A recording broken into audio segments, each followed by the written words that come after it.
የሩቅ ተስፋ ሰንቃ እመለሳለሁ እያለች የግፍ እጆች ላይ ወድቃ ሩቅ አስባ ቀርባደ። ጤና ይስጥልኝ የኢሳት የሬዲዮና የቴሌቪዥን ተከታታዮች፣ ዛሬ በዚህ በቶሮንቶ ከተማ ከአባታችን ሊቀ ካህናት ምሳሌ እንግዳ የካናዳ የኢትዮጵያ ኦርቶዶክስ ቤተክርስቲያን ዋና አስተዳዳሪና የቅዱስ ሲኖዶሱ የሕዝብ ግንኙነት ኃላፊ ጋር ሀገራችን ጉዳይ በሚመለከት እንነጋገራለን። በሚገባ ተከታተሉ። አባታችን ዛሬ ይህን ስለተባበሩን በጣም እናመሰግኖታለን። በእርግጥም የሀገራችን ጉዳይ ምን እንነጋገረው እናም ጠይቆት ብዙ ሊሆን ቢችልም አሁን ባለው ሁኔታ ላይ በተለይም ደግሞ ሊቢያ ውስጥ ብዙ ኢትዮጵያውያኖች የተቀጠፉበት ሁኔታ አለና በየመንም እንደዚሁ ብዙ ስደተኛ ኢትዮጵያውያኖች አደጋ ውስጥ ናቸው። ደቡብ አፍሪካም በቁማቸው ተቃጥለዋል። ይህን በተመለከተ በተለይ ሊቢያ ውስጥ በተፈጸመው ዕለት የት ነበሩ? ምንስ ተሰማዎት ይህን በሚሰሙበት ሰዓት? በመጀመሪያ ለዚህ እድል ስላበቃችሁኝ በጣም አመሰግናለሁ። በራሴም በሲኖዶስም በቤተ ክርስቲያኑም ስም የተሰማኝን ለመናገር ጊዜ ስለሰጣችሁ በጣም አመሰግናለሁ። እንግዲህ እግዚአብሔር አምላክ ሁሉን እንደሚያስተካክል እንጸልያለን። በስመ አብ ወወልድ ወመንፈስ ቅዱስ አሐዱ አምላክ አሜን። እነዚህ በሊቢያ የተሰዉት ወገኖቻችን በተሰዉ ጊዜ ወይም የሞቱበትን ቪዲዮ በተለቀቀ ጊዜ በዚህ በካናዳ አልነበርኩም። የነበርኩት እስራኤል ሀገር አንድ ቦታ ነበርኩኝ። አልሰማሁም፣ አላወኩም። እንዳጋጣሚ ስልክ ከዚህ ይደወልልኝ ነበር። እኔ ምንም ስለዚህ ሁኔታ ስላላወቅኩ ስልክ አላነሳሁም። ያው የሄድኩበትን ጨርሼ ወደ ኢየሩሳሌም ስገባ ኢየሩሳሌም ስደርስ ብዙ ኢትዮጵያውያን ስላሉ ያንን ዜና ሰማሁኝ። ወደ እስራኤል የሄድኩት ያው ትንሽ ስለሚያመኝ ሙት ባህር ውስጥ ለመዘብዘፍና እዚያ ትንሽ ምሕረት ለማግኘት ነበረ። እርግጥ ረድቶኝ ሰውነቴ ሁሉ ተሽሎት ፊቴ ሁሉ ተለዋውጦ በጥሩ ሁኔታ ነበረ ከሙት ባህር ወደ ኢየሩሳሌም ሄድኩኝ። ኢየሩሳሌም ይሄንን ስሰማ ሰውነቴ ተበጠበጠ። ሰዎቹንም በየመድረኩ ላይ ፎቶግራፋቸው ተለጥፎ አየሁ። እንደገና ህማሙን ተነሳብኝ። በእውነቱ የተሰማኝ ስሜት በቃላት የሚነገር አይደለም። አብረውኝ ያሉ ሰዎች ደነገጡ። ምክንያቱም ሰውነቴ በጠቅላላው ተንዘፈዘፈብኝ። የሆነ ሆኖ ወዲያው ከዚያ ኢየሩሳሌም እኛ ገዳም የሚደረገውን እንቅስቃሴ አየሁኝ። እነዚህ ሰዎች ሰማዕታት እንደሆኑ የሚነገረው ብዙ ነበረ። እንደገና ራሴን ማጽናናት ጀመርኩ። ወዲያውኑ ወደዚህ መጣሁ። ህማሙ አልተሻለኝም ነበረ። የሆነ ሆኖ የሲኖዶሱ ስብሰባ በሜሪላንድ ተደርጎ ነበርና እንደማልሄድ ነበር የወሰንኩት። ነገር ግን ሁኔታው አላስተኛኝም። ከሚገባው በላይ ለአውሮፕላን ቲኬት ከፍዬ ሄድኩ። በመሄዴም ደግሞ በጣም ነው የምደሰተው። ምክንያቱም በጉባኤው ላይ የተወሰነው ውሳኔ በመግለጫው እንዳያችሁት በጣም የሚያስደስት ነበረ። በመግለጫው ላይ ያው በወረቀቱ የሰፈረው ይሁን እንጂ የህዝቡ የካህናቱ ስሜት አንደኛ በታሪክ እንግዲህ በስደቱ ዓለም 41ኛ ጊዜ መሰብሰባችን ነው የተሰደደው ሲኖዶስ ስራውን የቀጠለበት 41ኛ ዓመት 41ኛ ጊዜ መሰብሰባችን ነው። ይሄ የመጀመሪያው ጊዜ ነው። ካህናት ከአውሮፓ፣ ከአውስትራሊያ፣ ከሳውዝ አፍሪካ፣ ከመላው ስቴት አሜሪካ፣ ከካናዳ በየስቴቱ በጣም ብዙ ካህናቶች ነበሩ። ስለዚህም ጉዳይ ሁሉም ስሜታዊ ሆኖ ነበር የሚናገረውና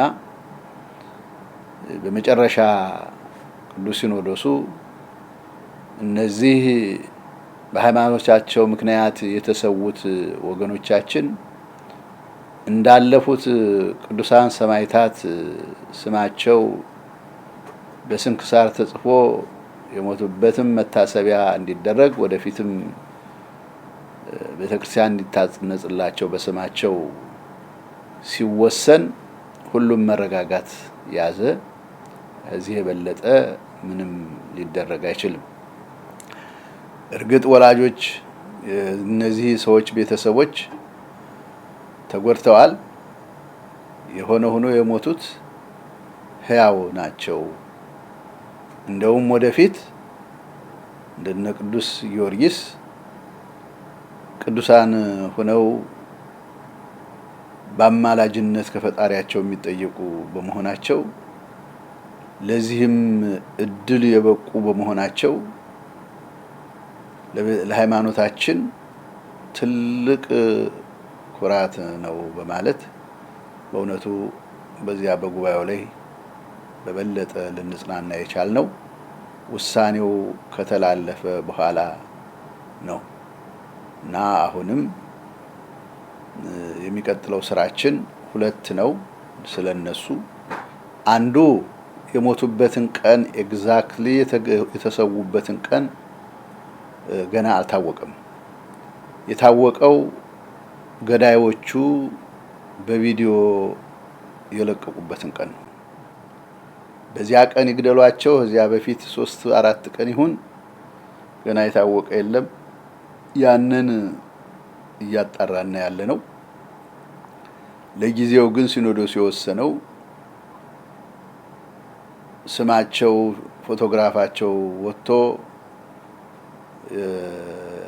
ያስተዋወቁበትን ገዳዮቹ የተናገሩበትን ቀን ለጊዜው ያንን ይዘናል። በዚያ መታሰቢያ እንዲደረግላቸው ነው የተባለው። አንዱ ይሄንን ካጣራን በኋላ ትክክለኛውን ቀን ይዘን እንሄዳለን የሚባል አለ። ሁለተኛው ደግሞ ስማቸው እያንዳንዳቸው የ30ው ስማቸው ተገኝቶ ትውልዳቸውም ምክንያቱም ወዛቲ ዕለት ብለን ስለምንል እንዳለፉት ሰማዕታት ቅዱሳን ሰማዕታት ስማቸው እያንዳንዳቸው እንዲጠራ እሱን እየሰበሰብን ነው ያለነው።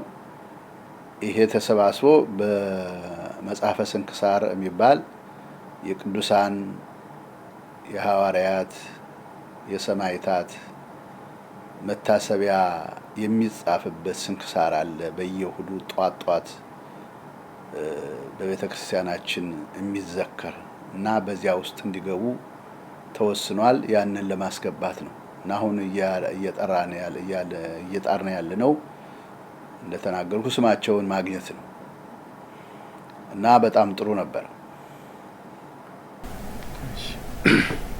እንግዲህ ከዚህ በፊት በርካታ ሰማዕታት እንደነበሩ እሶም ገልጸውልናል።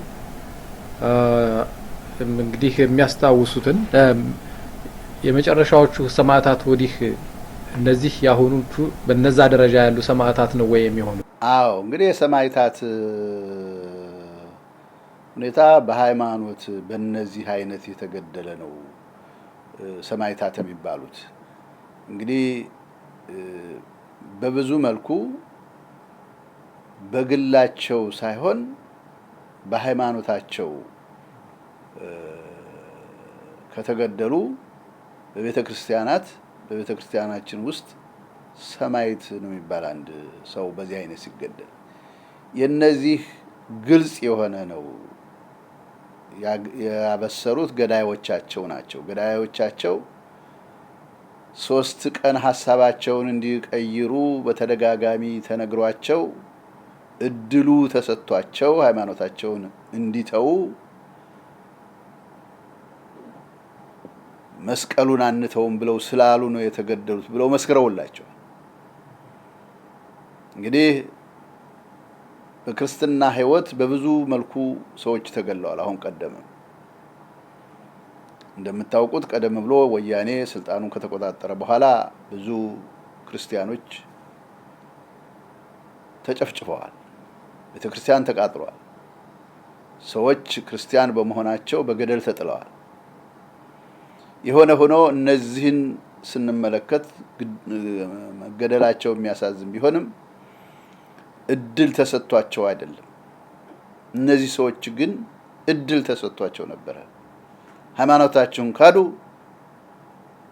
አንገላችሁም ብለዋቸዋል። እነ ቅዱስ ጊዮርጊስ በዚህ ነው የተሰየፉት። ሃይማኖትህን ካዱ። እነ ቅዱስ ቂርቆስ እነ ኢየሉጣ ሃይማኖታቸውን ካዱ ተብለው ሲባሉ አንካደም ብለው ነው በእሳት የተቃጠሉት። ስለዚህ እነዚህ ሰዎች እነዚያ የሚለዩ ባለመሆናቸው እንደነሱ እርግጥ ነው የሰማዕታት ዘመን አብቅቶ እንግዲህ ወደ 1000 ዓመት በላይ ሄዷል። አሁን ግን የሁለተኛው ከ2000 ዓመት በኋላ እንደገና አዲስ ሰማዕታት መፈጠሩ ነው። ወደፊት የሚሆነውን አላቅም፣ ግን በአሁኑ ሰዓት የመጀመሪያዎቹ ናቸው እነዚህ። በዚህ በአሁኑ ባለንበት በ21ኛው ክፍለ ዘመን የመጀመሪያዎቹ ሰማዕታት ተብለው ነው የሚሰየሙት። ይቀጥላል፣ ሊቀጥል ይችላል። ግን በአሁኑ ሰዓት ግን እነዚህ ሰዎች ለቤተ ክርስቲያናችንም በእውነቱ ትልቅ አርአያ ናቸው። እንደውም እኔ ለቤተ ክርስቲያናችን ትልቅ ጥንካሬ ነው ያደረጉበት። በዚህም በዓለም ዙሪያ ያሉ ክርስቲያን የሆኑ ክርስቲያን ያልሆኑ ሁሉ በእነዚህ ሰዎች በመሞት አንደኛ በሞቱ ጊዜ ሲገደሉ ቢላው ባንገታቸው ላይ እያለ ፍርሃት አልነበረባቸውም። ለምን? እግዚአብሔር አብሯቸው ስለነበረ ይታዩ ነበር። እንደውም አሁንም ቢሆን በቪዲዮ ስላለ ቀረብ እያላችሁ ብታዩዋቸው ፍርሃት የሚባል በፊታቸው የለም፣ እንባ የለም። ይሄ ማለት ኃይላቸው እግዚአብሔር ስለነበረ ተጽናንተው ነው ያንን መስዋዕትነት የተቀበሉትና ሌሎች ክርስቲያኖች እኔንም በግል ያነጋገሩኛሉ። የኛ ቤተክርስቲያን አባላት ያልሆኑ የናንተ ሃይማኖት በጣም ጠንካራ ነው፣ በእነዚህ ሰዎች ተረዳን እያሉ የነገሩኝ ብዙዎች ናቸው። እና ይሄ ለቤተክርስቲያናችንም ትልቅ ጥንካሬ ነው የሰጡትና በጣም የሚያኮሩ ናቸው። በርካታ ኢትዮጵያውያን በዓለም ዙሪያ ይህ ጉዳይ በሚፈጸምበት ሰዓት በጣም አዝነው በቁጭት ወጥተው ሀዘናቸውን ገልጸዋል። ምን ማድረግ እንዳለባቸው ለወደፊቱም ተነጋግረዋል፣ ተወያይተዋል። አንድ ሆነው በብዛት የወጡበት ሰዓት ነበርና እዚህም ካናዳ በርካታ ኢትዮጵያውያን በተለያዩ ቀናት እነሱን በማሰብ በመዘከር ድርጊቱንም በማውገዝ ተዘጋጅተው ነበርና ድምጻቸውን አሰምተዋል። በተለይ በዚህ በቅድስት ካቴድራሏ እሁድ ዕለት በተፈጸመው ስነ ስርዓት ላይ የካናዳ የመከላከያና የባህል ሚኒስትሩ ጄሲ ኬኒ በቦታው ተገኝተው ነበረ እና እሳቸውም ሀዘናቸውን ገልጸዋል። በስነ ስርዓቱ እዚህ ተገኝተዋል። እንዴት ተገኙ እኒህ ሰውዬ? እርስዎ ጋበዟቸው ወይስ እንዴት ነበረ? Ameskinallahu, Father. Your Grace, Archbishop Demetros, Father Engeda, brothers and sisters, Salam Denigasalam. And as we are celebrating Easter, as you celebrated the mystery of the resurrection here 2 weeks ago, Christ is risen. Exiadate Tenestova.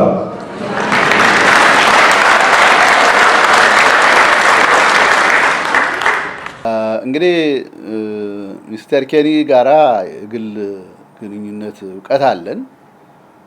ቤተክርስቲያኑ ሲመረቅ በዚህ እንዲገኙ ደብዳቤ ጽፈን ነበር፣ ግን ሌሎች ናቸው የተገኙ፣ እሳቸው አልተገኙም።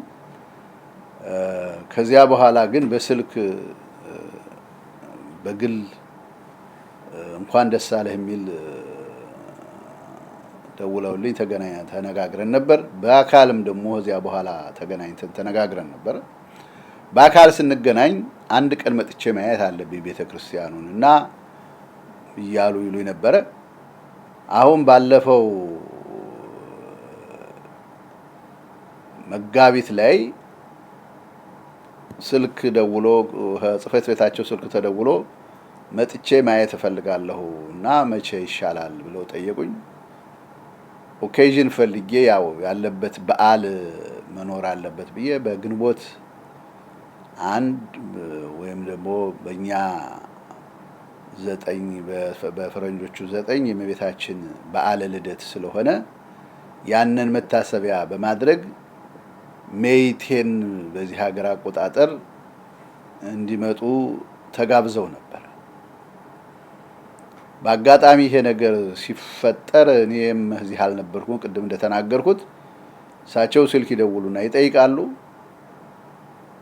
ይሁን በኢትዮጵያ ማህበር ፕሬዝዳንት በኩል በዶክተር አበበ በኩል ነው ቢሮ የጠየቁት። እኔ አልነበርኩም። ከዚያ ያው ይሄንን ኦኬዥን ስላወቁ የተጋበዙበትን ትተው በዚህ መጡ። ይሄ ደግሞ በጣም ግሮ ነበረ።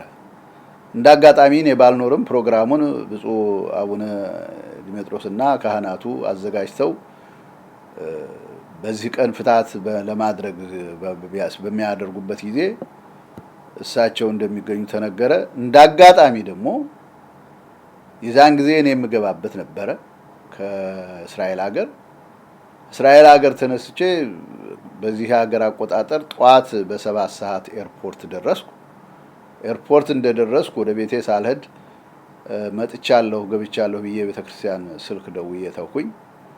ወዲያው ቤቴ እንደደረስኩ ሚስተር ኬኒ ይመጣሉ፣ ፕሮግራም አለ፣ ምንም ቢደክምህ መገኘት አለብህ ተባልኩኝ። ያው ልብሴን ቀይሬ ወደዚሁ መጣሁኝ።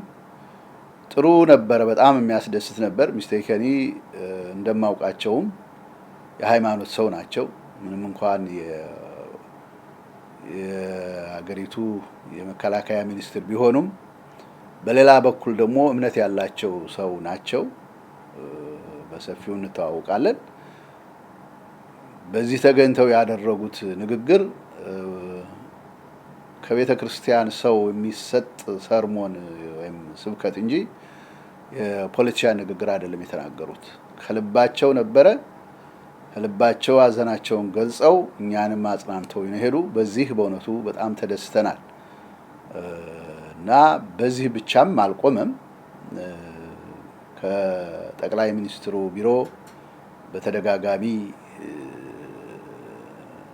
ተደወለልን። ምክንያቱም ራሳቸው ጠቅላይ ሚኒስትሩ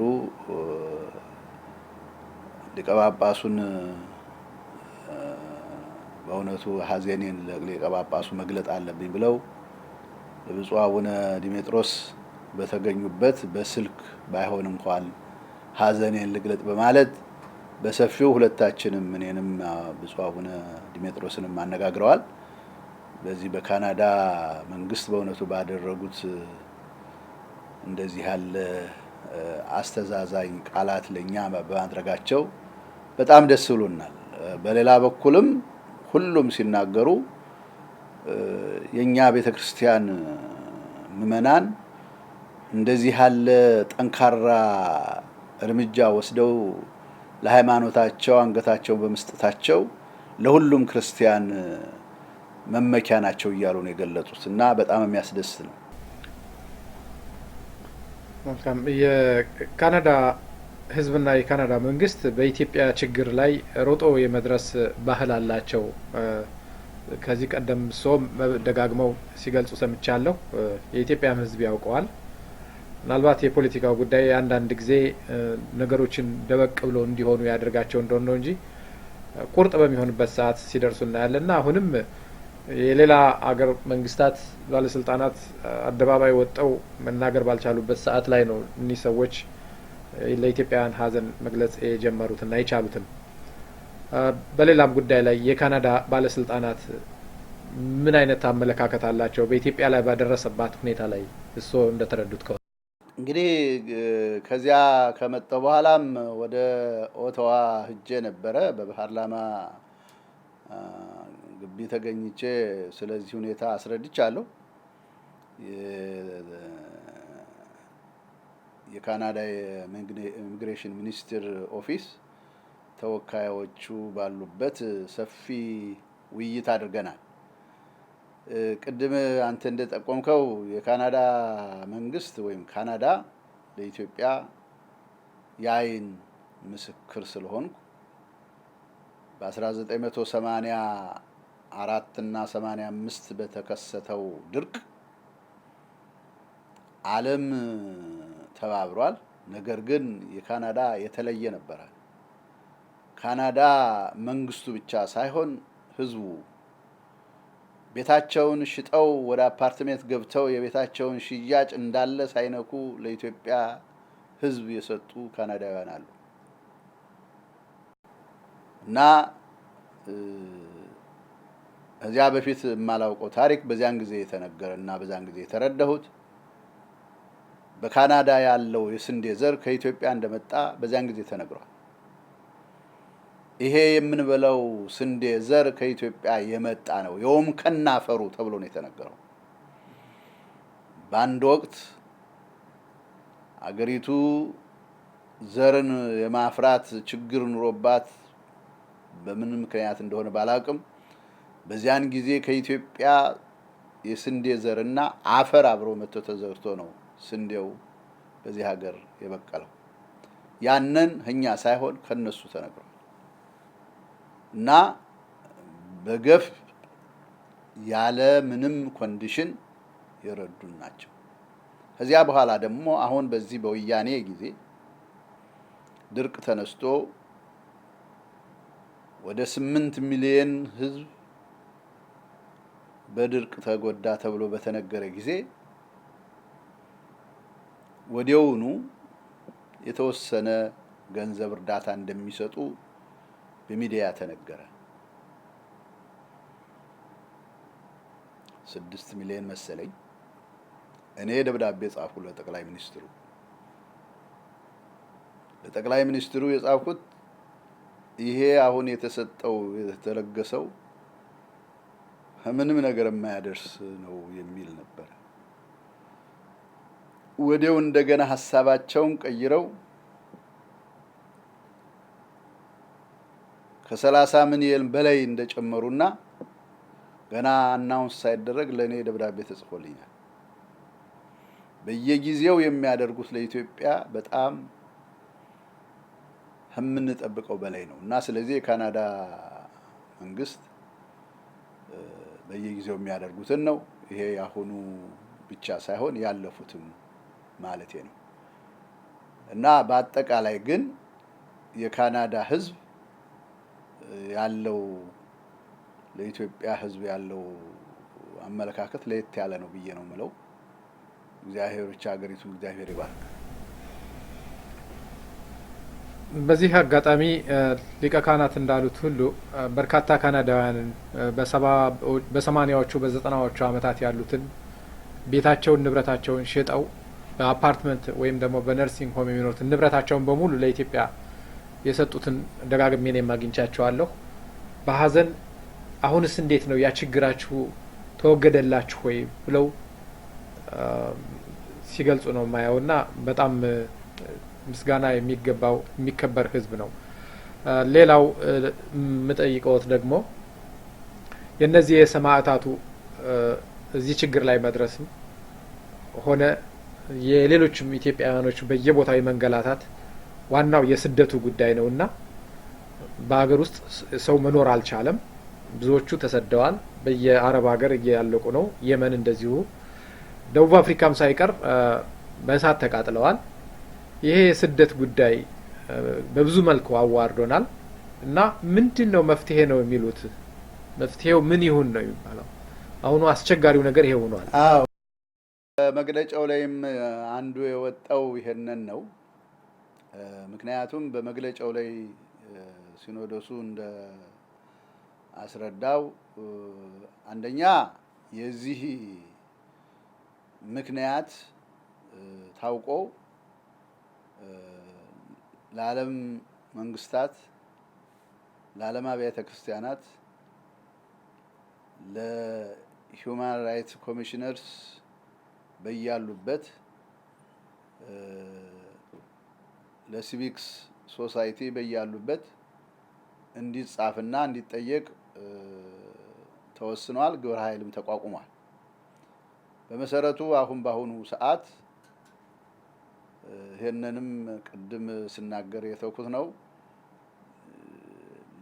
ለካናዳ መንግስት በሰፊው አስረድተናል። አሁንም ለመቀጠል ደብዳቤ እያዘጋጀን ነው ያለነው። በኢሚግሬሽን ኦፊሰሯ ፓርላማ ተገኝቼ ባስረዳሁት በብዙ ሺህ የሚቆጠሩ ኢትዮጵያውያን በዓለም ላይ ተበትነዋል። ይሁን እንጂ በተለይ በአሁኑ ሰዓት በሊቢያ፣ በየመን፣ በሳውዝ አፍሪካ እና በዚህ በአካባቢው በሚድል ኢስት አካባቢ የተበተኑት ወገኖቻችን በአሳዛኝ ሁኔታ እንዳሉ በተለይ በዚህ በአሁኑ አይሲስ በሚባሉት ምን ብዬ እንደምገልጻቸው አላውቅም። በእነሱ የተገደሉት ተገለዋል። ሌሎቹ ደግሞ ታስረው ነው ያሉት። ደግሞ ሌሎቹ ከእነሱ ለመሸሽ አንደርግራውንድ በዚያው አካባቢ የተደበቁ ናቸው። ይሄንን ለካናዳ መንግስት በሰፊው አስረድተናል እና የካናዳ መንግስት አሁንም ለእኛም ብቻ ሳይሆን ለማንኛውም ጀነረስ ስለሆነ በኢራቅና በሲሪያ ያሉትን የሚገፉትን ስፖንሰር ለማድረግ 13,000 ስደተኛ እንደሚቀበል በሚዲያ ቃል ገብቷል። ይሄንን ከቢሮ ድረስ ተገኝቼ የሰማሁት ነው። እኔ ግን አስረግጬ የለም። ይሄ ጥሩ ነው። ነገር ግን የመጀመሪያ ቅድሚያ የሚሰጡት አገራቸውን ለቀው የተሻለ ኑሮ እንኖራለን፣ እንደገና እንደ ሌሎቹ ወደ ሶስተኛ ሀገር ወደ ካናዳ፣ ወደ አሜሪካ፣ ወደ ዩሮፕ እንሻገራለን ብለው በዚያ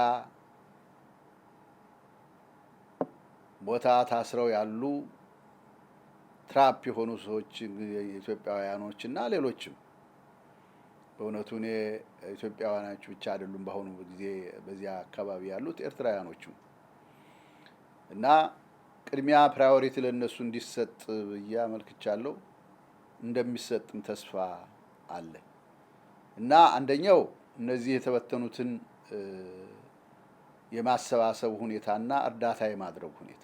በዚህ አጋጣሚ ልጠቁም የምፈልገው ኢትዮጵያውያን በዓለም ዙሪያ ያለነው ሁሉ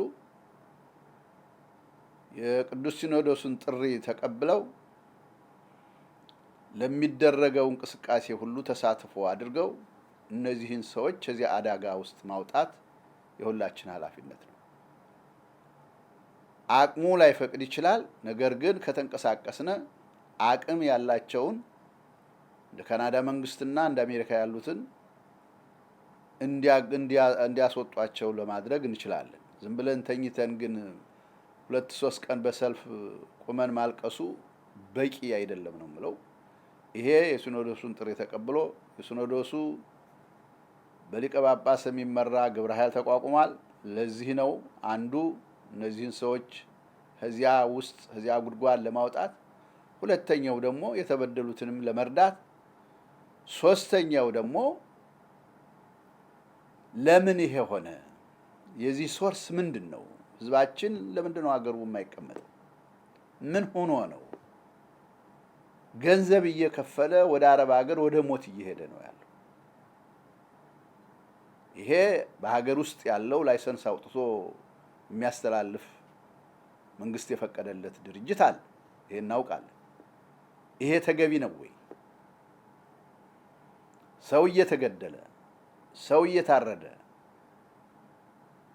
ሰው በባህር እየሰጠመ፣ ነገር ግን ያን ሁሉ ለማስቀረት ከመጣር ይልቅ ላይሰንስ አውጥቶ ገንዘብ እየተቀበሉ መሸኘት ተገቢ ስላል አይደለ ይሄንን የዓለም ሕዝብም እንዲያውቀው ማድረግ አውቀውም ማለት አይደለም፣ ግን በበለጠ ኢትዮጵያውያን በውጭ ያሉት ይሄ ነገር እንዲቆም ማድረግ አለብን ባይ ነኝ። ይሄንን ደግሞ ማድረግ እንችላለን። ህዝቡ አይሰደድ፣ በሀገሩ እንዲኖር፣ በሀገሩ መኖር እንዲችል በሀገር ውስጥ ያለው ኃይል ይሄንን እንዲያዳምጥ ማድረግ ግዴታ ነው። ኃላፊነትም አለባቸው። አንድ መንግስት የሀገሩን ህዝብ መንከባከብ አለበት። እንደዚህ ያለ ነገር ከሆነ ለምን ወጥተው ያልቃሉ ብሎ ማለት አለበት እንደኛ ያልሆነ በስተቀር እና ይሄንን ደግሞ የምናደርገው ሁላችንም ስንተባበር ነው እንጂ በአንድ በኩል ብቻ መሆን የለበትም። ስለዚህ ያ የመከረው በር እንዲዘጋ በሁሉ በኩል መጣር ያስፈልጋል። መነሻው ያ ነውና ወደ ዋናው ምንጩ ለመሄድ ዝግጅት በሚደረግበት ሰዓት ኢትዮጵያዊ ሲንቀሳቀስ ዋናውን የኢትዮጵያን መንግስት ተጠያቂ እንዳይሆን ለማድረግ የሚከላከሉ ኃይሎች ብዙ ናቸውና ነው። ከዚህ ወዲያ ይሄ ፖለቲካ ነው፣ ፖለቲካ መነሳትም አይኖርበትም። በእርግጥ እናዝናለን፣ ግን ይሄ ፖለቲካ ነው በሚል ማዳፈን አለ።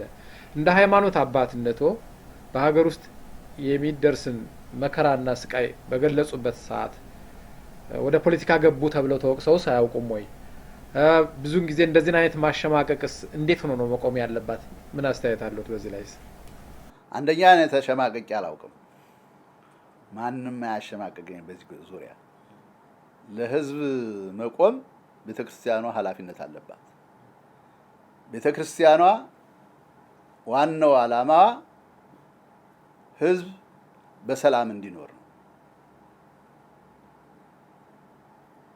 ቤተክርስቲያኗ የማንንም ፓርቲ ደግፋ ይሄ ከዚህኛው ፓርቲ ይሄ ይሻላል የምትል ከሆነ ተሳስታለች።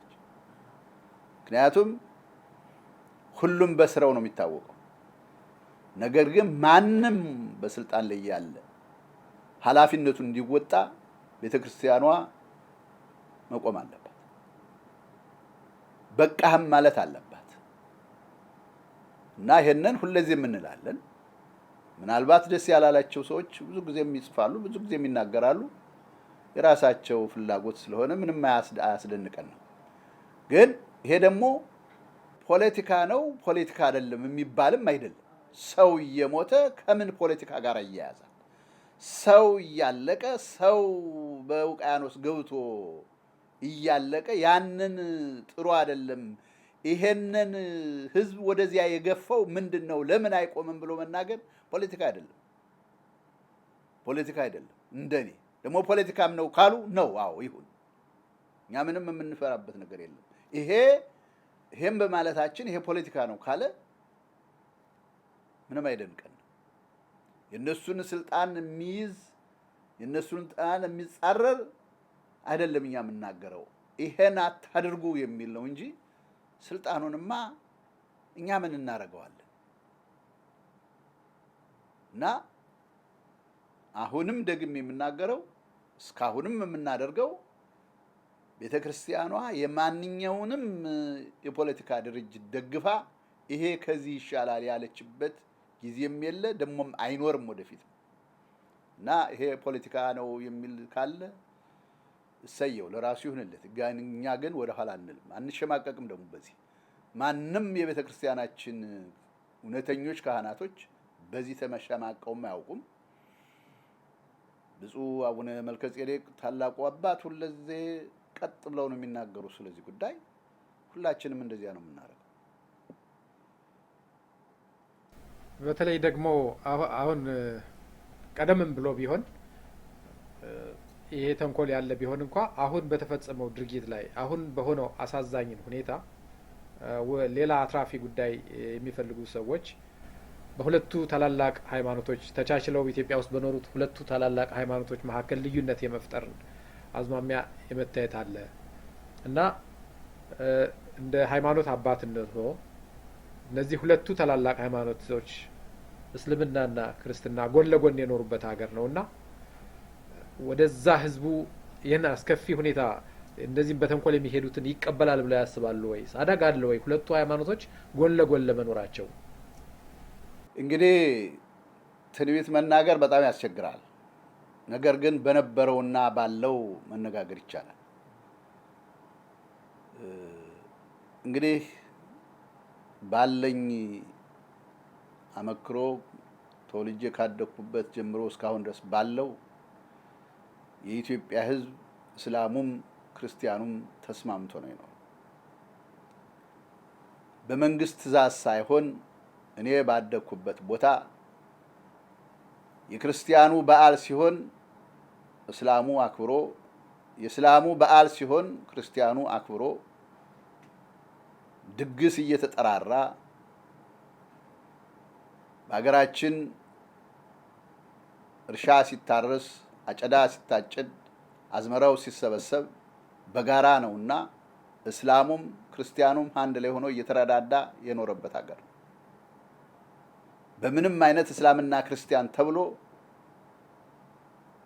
ወገን ለይቶ ይሄ ነው የተባለበት ዘመን በተለይ እኔ በኖርኩበት እድሜ አይቼም አላውቅም እና አሁንም ቢሆን አብዛኛው የኢትዮጵያ ህዝብ ወይም ደግሞ በመላው ማለት ይቻላል ይሄንን የሚደግፍ ነው ያለው። ምክንያቱም ኢትዮጵያውያን አንድ ላይ ነው የምንኖረው። አገሪቱ የጋራ ናት፣ ሃይማኖቱ የግል ነው። ይሄ የታወቀ ነገር ነው። ከቀዳማዊ ኃይለ ሥላሴ በፊት አጼ ምኒልክ አገር የጋራ ነው፣ ሃይማኖት የግል ነው ብለው ባወጁት መሰረት ቀጥሎ ምንም ነገር ያለ ምንም ችግር ነው እየተጓዝነ ያለን።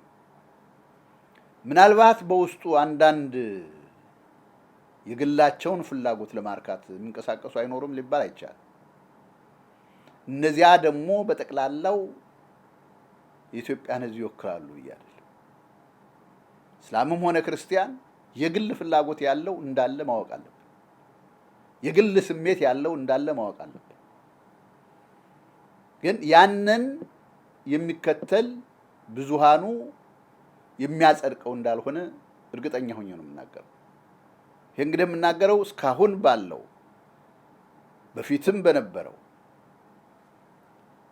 ስናይ እንደዚያ ብለን ነው የኖርነው እና ወደፊት ያለውን ይሄ ሊሆን ይችላል፣ ይሄ ሊደረግ ይችላል ብዬም የምተነበየው አይኖርም። የሚተነብዩም ሰዎች ቢታገሱ ይቻላል። ምክንያቱም በሆነው ጊዜ የሚሆነውን ማየት እንጂ አሁን ይሄንን አይነት ስሜት በህዝብ ላይ መጫን ሌላ አደጋ የሚያመጣ ስለሆነ መንግስት ይሄንን እያደረገ ነው ያለ ይባላል። አርጎት ከሆነ ትክክል አይደለም፣ አላደረገውም ከሆነ ደግሞ ጥሩ ነው። ምክንያቱም ሁለቱ የሃይማኖት ተቋሞች በምን ጊዜውም ጊዜ የተጣሉበት ጊዜ የለም። ባለፉት አመታት ወያኔ ዘመን ክርስቲያኖች ተገለዋል፣ ገደል ተጥለዋል፣ ቤተክርስቲያን ተቃጥሏል። ይሄ የብዙሃኑ ህዝብ ነው አይደለም።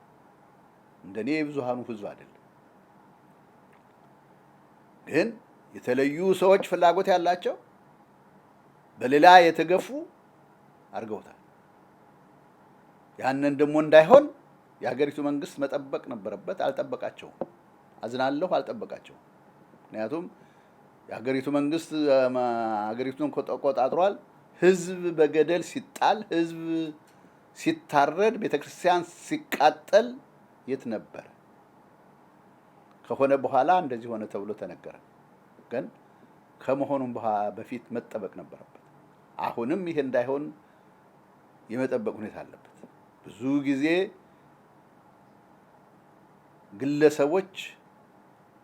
ግለሰቦችን በማስተባበር ብዙ ጥፋት ያጠፋሉ። ይሄ የታወቀ ነገር ነው። መቆጣጠር ያለበት ግን ስልጣን አለኝ ብሎ በአገሪቷ ላይ የተቀመጠው ነው። በጥያቄዎች ላይ ያላካተትኳቸው ምናልባት ለህዝቡም በዚህ አሁን ባለው አስቸጋሪ ሁኔታ ላይ ማለት የሚፈልጉት ካለ ለህዝቡ የሚያስተላልፉት መልእክት ካለ በዚህ እግዚአብሔር ይስጥልኝ። በእውነቱ ደጋግሜ ተናግሬያለሁ። ትናንትናም ሁለት ባለፈው ቤተክርስቲያን ላይ ተናግሬያለሁ። ቅዱስ ሲኖዶሱ በሀገራችን ላይ በህዝባችን ላይ የደረሰውን ችግር በማውሳት አንድ ጠንካራ የሆነ ግብረ ኃይል አቋቁሟል። ይኸውም በጠቅላላው በዓለም ዙሪያ ቤተክርስቲያኗ ባለችበት ሁሉ እንዲቋቋም ነው የምንጠይቀው። ህዝባችን ከጎን እንዲቆም አብሮ እንዲረዳ ጸሎት ያስፈልጋል። ነገር ግን ከጸሎቱ ጋር ደግሞ በእጅም በሐሳብም መርዳት አለበትና የኢትዮጵያ ህዝብ በተለይ በስደት ዓለም ያለው ህዝብ ይህንን እንዲያደርግ አደራ አላለሁ። ሌላው እዚህ ላይ አስረግጬ ልናገር የምፈልገው በኢትዮጵያ ያሉት ወገኖቻችን በተለይ ልጆቻቸው የተገደሉባቸው አሁንም የደረሱበትን የሚያውቁ በስደት ያሉ በዚያ በአረቡ ዓለም ውስጥ በእስር ቤት ያሉ ብዙዎች አሉና እግዚአብሔር እነሱንም እግዚአብሔር ይጠብቃቸው፣ ቤተሰቡንም እግዚአብሔር ያጽናና። ለተደረገው ሁሉ እግዚአብሔር እሱ ምሕረቱን እንዲሰጥ ወደ ፈጣሪያችን እንጸልያለን። በኢትዮጵያ ያላችሁ ወገኖቻችን ልጆቻችሁ የተገደሉባችሁ፣ ዘመዶቻችሁ የጠፉባችሁ እግዚአብሔር በያላችሁበት ያጽናችሁ። እግዚአብሔርን በጸሎት እንጠይቃለን። አገራችን ኢትዮጵያን እግዚአብሔር ይባርክ፣ ህዝባችን እግዚአብሔር ይጠብቅ። አሜን። አመሰግናለሁ ሊቀ ካህናት። ለወደፊቱም እንግዲህ በአንዳንድ ጉዳዮች ላይ እንደሚተባበሩን የተለመደ ትብብሮን እንደሚቀጥሉ አተማመናለሁ። ተመልካቾቻችን ዛሬ ያነጋገርናቸው አባታችን ሊቀ ካህናት ምሳሌ እንግዳ በእናንተ ስም አመሰግናለሁ። ይህን ያዘጋጀሁላቸው አንተነህ መርድ ነኝ። አመሰግናለሁ። እግዚአብሔር ይስጥልን። በእውነቱ የኢሳትን አመራር እና የምትሰጡትን አገልግሎት አሁንም በድጋሚ በራሴ ስም በህዝቡም በቤተ ክርስቲያኑም ስም አመሰግናለሁ። መቼም ሰው በዚህ ዓለም ሲኖር በዚህ አይነት ግንኙነት አድርጎ ያልሰማውን እንዲሰማ ማድረግ፣ ያላየውን እንዲያይ ማድረግ ተገቢ ስለሆነ ይህን እድል ለቤተ ክርስቲያኗ ስለሰጣችሁ በጣም አመሰግናለሁ። ስራችሁን እግዚአብሔር ይባርክ። ጥራታችሁን እያደነቅን ነው። አሁንም እንጸለያለን። እግዚአብሔር ጠንካራ እንዲያደርጋችሁ እግዚአብሔር ይባርክልን።